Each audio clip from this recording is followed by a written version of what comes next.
If you are trying to buy a house in Michigan right now, I am so sorry. The housing market right now in Michigan is absolutely, positively terrible for buyers right now, and it's gonna get worse. If you've got a few minutes, I'm gonna explain to you what's causing the madness, what it means for the future of real estate in Michigan, and what you can do to better prepare yourself if you want to jump into this volcano and buy a house for yourself. Ready? We're starting now.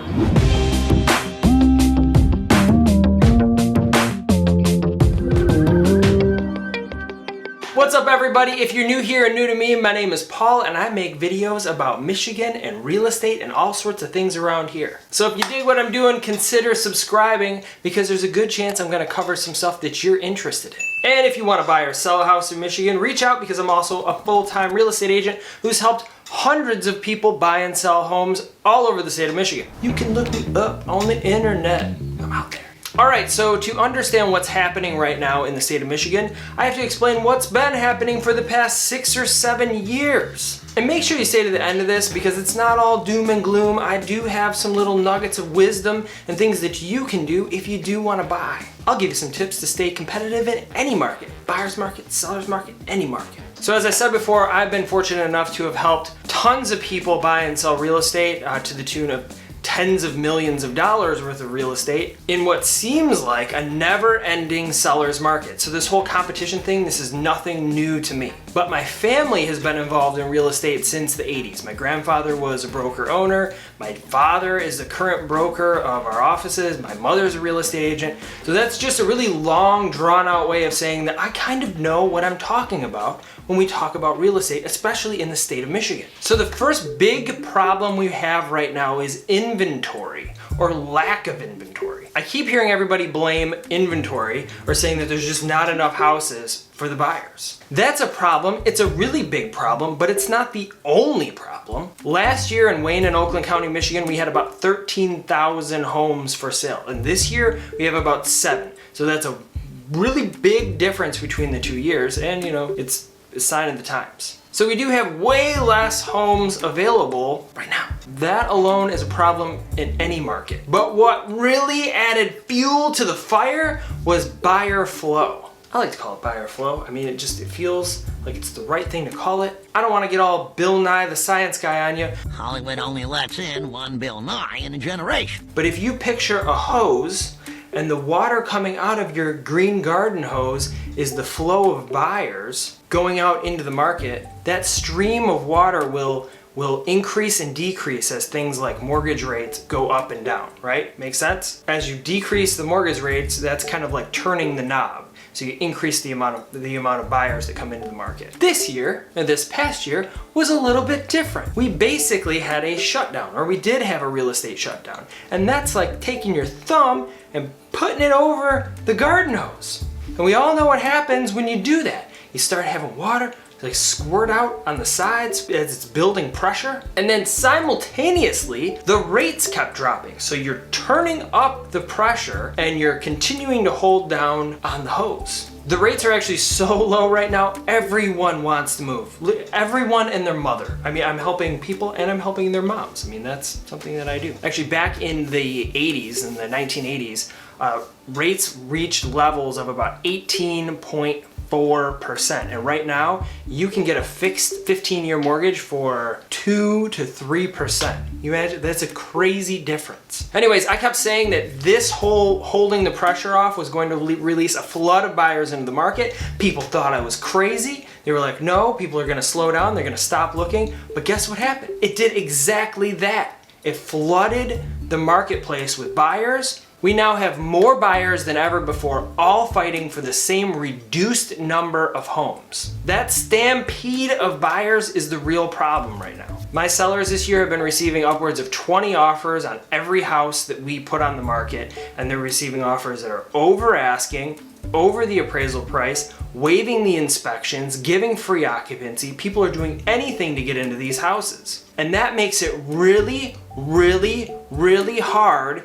to compete unless you just have gobs of money or time to burn. And when I say they're paying over the appraisal price, I'm saying that they are willing to pay more than what the bank says the home is worth. So if the bank says this home is only worth $200,000, people are saying, I don't care, I'll still pay $220,000 or whatever, and they bring the cash to closing and they increase the value of the neighborhood by doing that. The other thing I keep hearing people say is that everything is selling. That's not true either. Not everything is selling. A lot of stuff is selling, but it's not everything. The actual sold number of homes in Wayne and Oakland County, Michigan was about the same as 2017 this past year, and it's been sort of the same all along. It's just, there's still homes that are sitting on the market, but the nice ones, the really nice ones, those are the ones that people will fight in a driveway for these homes.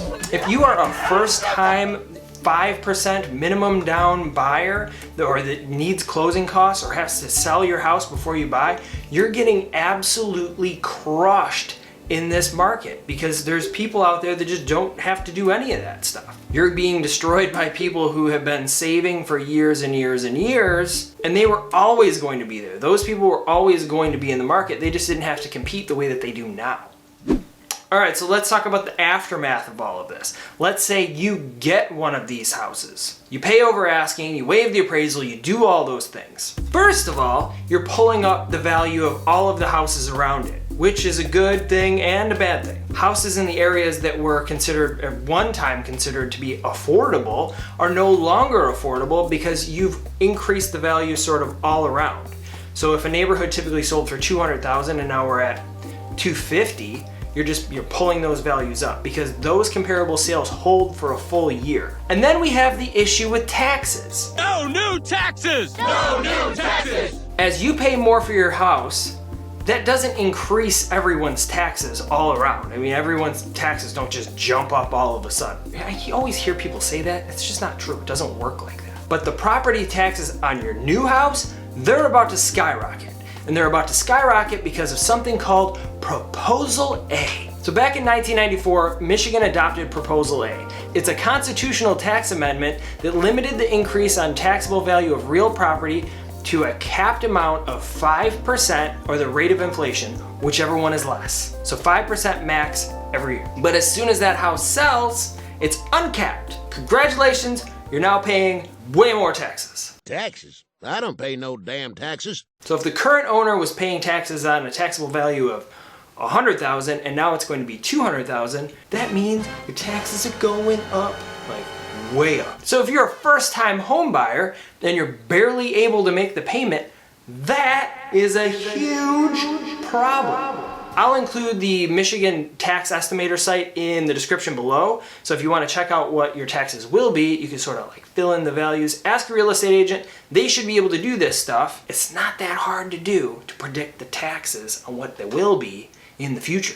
All right, so if you still want to buy, you still want to jump into this market and you want a little help doing it, I will tell you how. First thing you need to do is get your money in order. You want to save as much as you can because you want to be strong in this market. I shouldn't have to tell you that, but you know what? I'm going to go ahead and do it anyways. Don't wait for things to settle down. I keep hearing people say that they're going to wait until things calm down. I've been hearing that for the past 6 or 7 years. People have been saying to me, I'm just gonna wait until prices go down. I'm just gonna wait until the competition goes down. It's not going down. It hasn't been going down. The prices keep getting pulled up, the values keep getting pulled up, and the competition is just getting ridiculous. Get pre-approved before you look. Not a pre-qualification. There is a difference. There's pre-qualifications and there's pre-approvals. Be pre-approved and ready to go, or have proof of funds if you're a cash buyer. Don't use a big bank or an out-of-state lender. This might sound crazy, but if you're in a multiple offer situation and something like that comes up, if you've got 2 offers that are pretty similar, and one is with some bank that everyone has a bad experience with, and the other one is with a local bank that people know, like, and trust, they will go with that other offer based on that alone. Do the research. This is the other thing that I see this happen all the time on both the buy and the sell side, especially when I'm helping sellers sell. I have agents who are writing offers and they're not even contacting me to ask sort of what I have on the table, if their offer would be competitive. They're wasting their time, they're wasting their buyer's time. Make sure your agent is doing the research, reaching out, finding out what they can do to win, or if you can win. Speaking of agents, you should work with an agent that other agents like and trust. I shouldn't even have to say this, but there are some real estate agents out there that people just don't like to work with. So even if you have an offer that is dead on similar to another offer, apples to apples, but you're working with somebody who's just not a nice person to work with, the agent on the other side will probably recommend that they go with another offer instead of yours just because of that. So if your agent's a terrible human being, you lose unless your offer is crazy high above everything else and just blows everything out of the water. If you're working with a bad dude, you're probably not gonna get the house. So if you still want to move to some other areas around here, go ahead and take a look at some of these other videos and playlists around here on my channel. Again, I've helped people buy and sell all over the state of Michigan, so take a look at these, let me know what you think, and I'll see you there.